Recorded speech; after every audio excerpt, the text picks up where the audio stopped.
What causes way more deaths than people are aware of? Story 1. All I was saying to him was just because you're in shape doesn't mean you shouldn't monitor your health to make sure your heart is in good shape. Sure, being in shape reduces your risk, but it's far from eliminated. Story 2. My grandpa, if I remember right, had a relation who died while chasing a mouse around his kitchen with a broom that went down into the basement. He tripped and fell down the stairs and died. I copied the newspaper article a distant cousin sent me about it. So yeah, I would say falling is a cause of death most people are not aware of. Story 3. Freshwater snails carry parasitic worms called schistosomes, which cause a disease called schistosomiasis, aka snail fever. It is considered by the World Health Organization as the second most socioeconomically devastating parasitic disease after malaria. These worms can penetrate the skin of humans who come into contact with contaminated water, usually in rural or impoverished areas lacking proper sanitation facilities. Estimates range widely from 12,000 to 200,000 deaths annually, with over 200 million people infected by the parasite. 85% of those people live in Africa. Also, there is no accurate way to track deaths from venomous snake bites each year. The range of deaths is estimated to between 20,000 and 500,000 annually, mainly in Asia and sub-Saharan Africa. Story 4. So I recently found out all the medication I was on was basically putting my heart in arrhythmia. I've been on those shits for 2-3 years. Now it makes sense why I'd randomly get so dizzy and short of breath. It was my meds. I ended up in the ER and knew it was serious when I got a bed in 15 mins. Arrhythmia can be anything from shortness of breath and dizzy to heart attacks, blot clots causing stroke or heart, organ failure, death. Be careful out there. Story 5. SUDEP.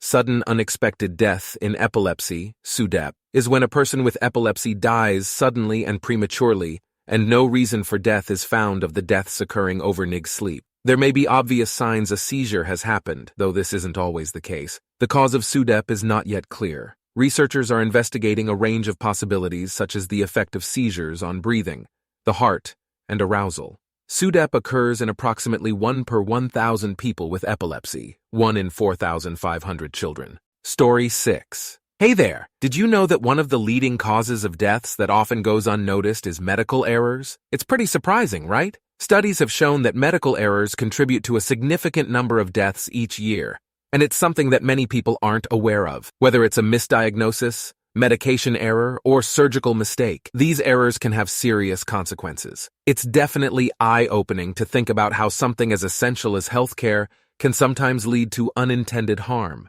By raising awareness and promoting patient safety, we can work towards reducing these tragic occurrences. Just something to keep in mind next time you're at the doctor's office or hospital. Take care. Story 7. Using the toilet. When you're having a bowel movement, you may find yourself straining or exerting yourself. This isn't out of the ordinary, but it can put stress on your heart. If your heart function is already compromised, this could be a trigger for sudden cardiac arrest. Going to the bathroom can also trigger something called a vasovagal response. Using the bathroom puts pressure on the vagus nerve, which can sometimes slow your heart rate. Story 8. Lung cancer kills more non-smokers than people realize. Only 30% of lung cancer patients are smokers, yet the self-inflicted stigma means that lung cancer gets less funding than other cancers. Also, if you are a non-smoker with a persistent cough, your doctor isn't going to consider lung cancer straight away, so the non-smokers have to jump through more hoops to get the right diagnosis and treatment. Story 9. Pharmaceuticals. Drinking alcohol and not knowing that it puts whatever's in your gut body into your bloodstream and brain. It kills/sterilizes beneficial bacteria in your gut and brain and elsewhere. Eating meat and dairy way too often since there is no healthy amount of cholesterol. Eating 2 eggs a day is more cholesterol than recommended by UCSF Health for individuals with risk factors for heart disease. Story 10. Capitalism. Between starvation, homelessness, lack of medical care, wars fought for profit, wars it inadvertently creates, deaths of despair, and workplace deaths, it kills 20 million people every year. Our entire socio-economic system is morally illegitimate and should be destroyed immediately. We are morally justified in doing absolutely anything we want to depose the ruling class, but of course we are too disorganized right now because we're constantly arguing about small stuff like who gets to use which bathroom. Story 11. Most of my fellow Americans seem to underestimate how many people die from auto accidents every year. In fact, it's only recently been eclipsed by gun violence as being the primary cause of death in children in the U.S. We're number one at gun violence, but also leading in auto deaths compared to the rest of the developed world. We badly need to put more effort into expanding mass transit, but the individualistic streak we have here heavily pushes back against that. Story 12. Arteriosclerosis is on so many death certificates that I see when no autopsy is done, and a doctor makes an educated guess. Someone over a certain age dies suddenly at home. No suspicion of foul play, so medical examiner doesn't take the case. Cops call the doctor, describe the scene. Doctor looks in their notes and just pulls that out of their ass, because the last visit was for a physical a year ago. It's really frustrating to families. Story 13. I actually just found out a while ago that behind humans, the mammals responsible for the most human deaths worldwide are dogs. My husband's family had a sweet big dog when he was a little kid, and one day his 6-year-old self didn't notice the dog on the couch and flopped down right on top of him. Scared the hell out of the poor thing, and he whipped around and ripped a chunk of my husband's lip off. He went to the hospital and ended up with a cool-looking scar, but it's scary to think of what could have happened if the dog had just went for a different spot, or if he had developed some kind of infection. Story 14. TLDR. A low estimate of 460,000 children went missing in 2021. Amber Alert compartmentalizes the signs, hiding the problem. 460,000 children a year is about one child missing every 70 seconds. Let's just say that missing children could fall under the more deaths than people are aware of category. Amber Alert is a system to compartmentalize the crazy high numbers of missing children every year by restricting the Amber Alert to a geographic radius around the location of the incident of whatever. The only reason you want to inhibit dissemination of important information like an Amber Alert getting out there is if the info is consistently wrong or there's a massive amount of alerts. Truth is, if every person in the US was to get an Amber Alert fire every child that goes missing, we would all probably freak out after about one day. Numbers on the low end in 2021 reached over 460,000 children in that year. That would mean about every minute and 10 seconds you'd receive a new Amber Alert. Story 15. Maybe people are aware, but not of the magnitude. For young people, premature deaths, it's drug use, overwhelmingly alcohol. Yes, it's a drug. Alcohol-associated motor vehicle deaths. Alcohol-associated poor decisions that lead to death. Alcohol-associated direct health effects, surprisingly smaller, like liver disease. For older folks, let's say 50 and above, it's diseases associated with obesity, primarily cardiac disease, type 2 diabetes, and the associated kidney disease. Then there's smoking, with the consequence being both lung cancer, but probably more common the direct and indirect effects of chronic obstructive pulmonary disease, COPD emphysema. Story 16. Hey folks, one thing that often flies under the radar when it comes to causing deaths is medical errors. It's a sobering reality, but mistakes in hospitals or healthcare settings can have serious consequences. Whether it's a misdiagnosis, medication error, or surgical mishap, these issues can unfortunately lead to more fatalities than we might realize. It's crucial for both patients and healthcare professionals to foster open communication, double-check procedures, and continuously strive for improvements in the medical system. Creating awareness around this issue is the first step toward making positive changes. Stay informed, stay vigilant, and let's work towards a safer healthcare environment for everyone. Story 17. School shootings in the U.S. compared to the rest of the world. Like for real, 2009 to 2018, the only statistica I could find, have the U.S. at 288 for that period, whilst Mexico, the second highest, has only 8. 280 more school shootings the next 17 countries totaled comes to 24. I understand that a lot of Americans do get this and want to change gun law, but too many Americans are refusing to see these statistics, quoting outdated rights when guns were about as addictive as a bow and arrow compared to guns today. They quote that gays on stage is more of a threat to children than guns. I've not heard of many mass outings where entire schools have almost all their students come out the closet. I mean, how does the rest of the world call CPS on America since clearly they're unsuited to look after children? Story 18. The most innocuous thing can do real damage. While gardening, I got a scratch on one arm like an inch long from some wire. Just a scratch. I washed it, put ointment on, and a Band-Aid. 2 days later, I had a rash on my wrists, both weirdly. 4 days later, all over my arms. 2 more days, and it hit my neck, chest. Another day, and it creeped down my stomach. Eventually it got to my legs. I was probably 65% covered in angry hot rash. The first hospital visit, they said it was nothing.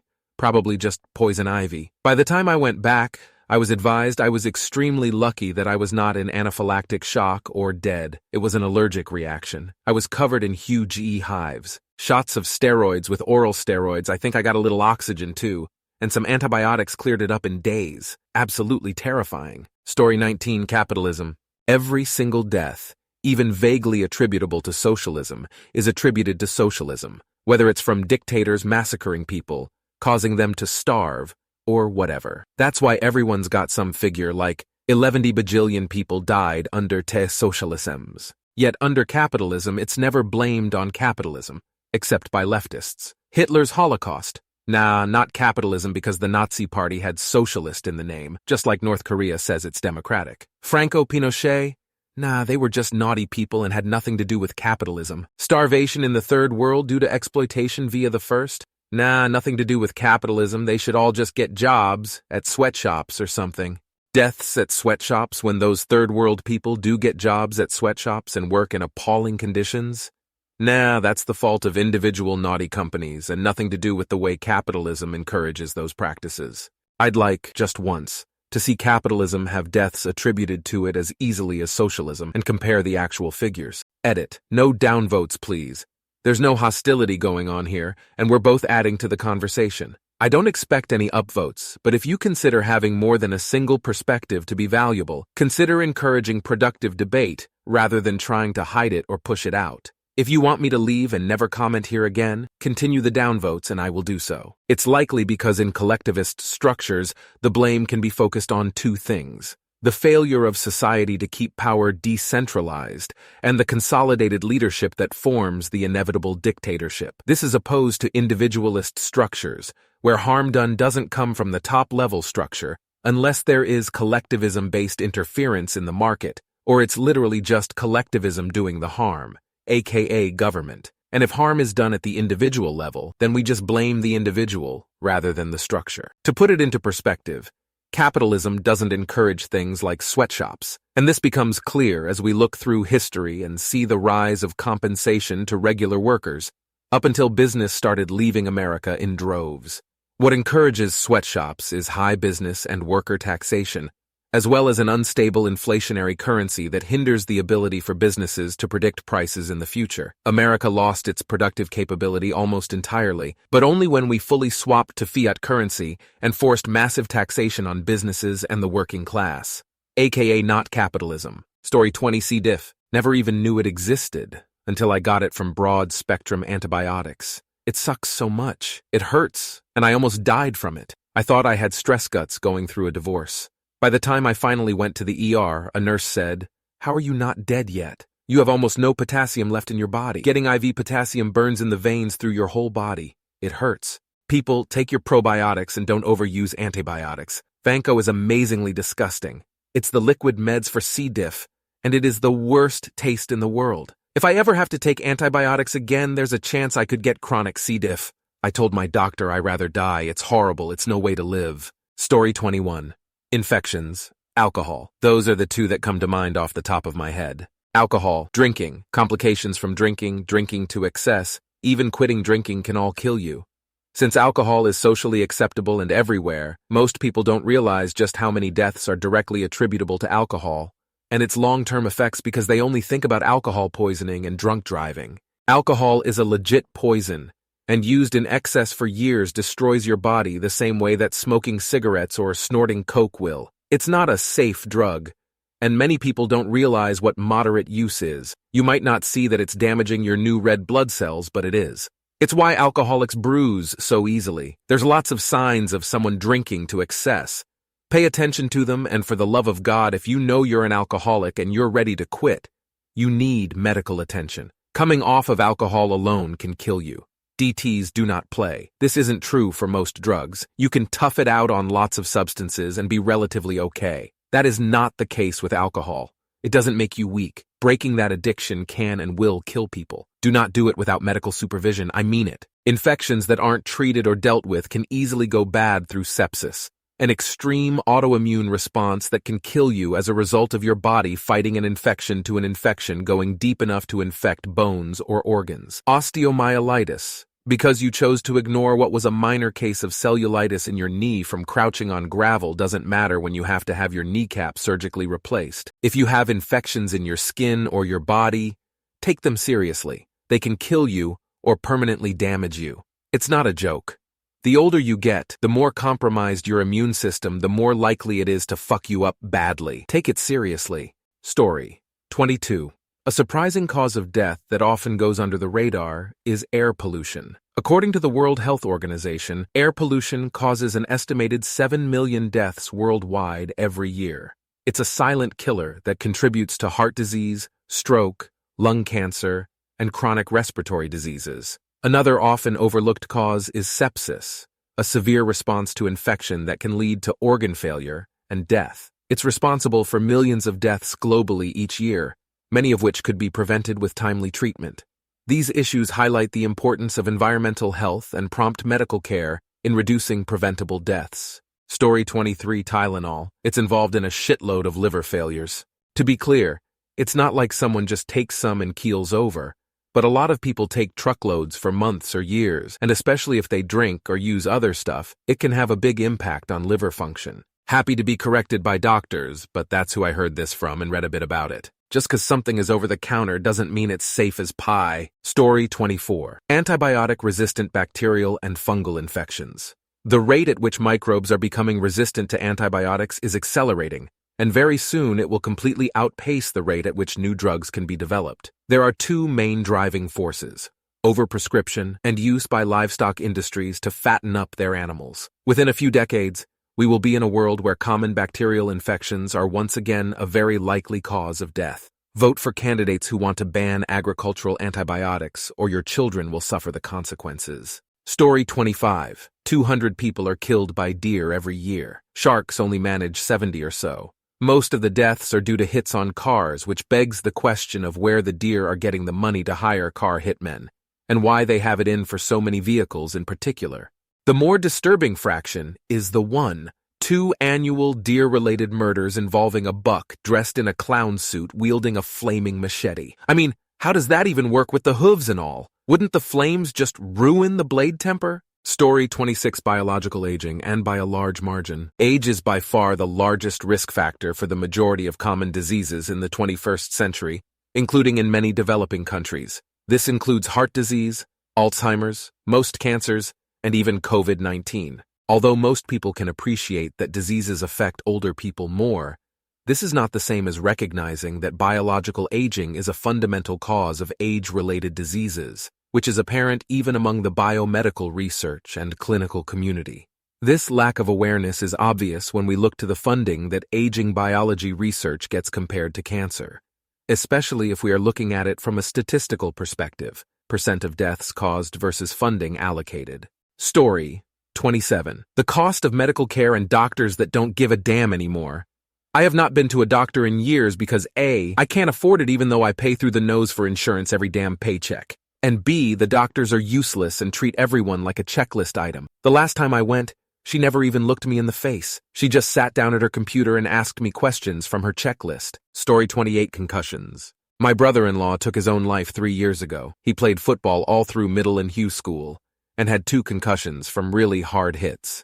Though no note or anything was left, he had series of random depression and anger over the years, and was diagnosed by 2 different psychiatric doctors that this was all due to his concussions and the damaged parts of his brain. When the times came when he hit depressive episodes, luckily he was with my mother-in-law and protected from anything that could have hurt him, and was watched closely.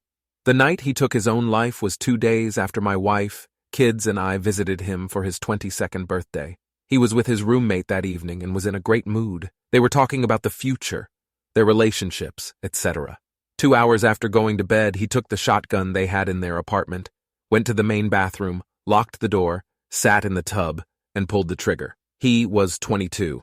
The autopsy showed nothing of incidents that would have indicated he knew he was terminally ill or anything, and we did not. The autopsy report shows suicide due to depression, likely caused by concussive damage to the brain. Please, If you have had a concussion, keep up to date with your doctors and do everything you can to get any help you need. Even if you haven't had a concussion, depression and anxiety can kill you or cause you to take your own life.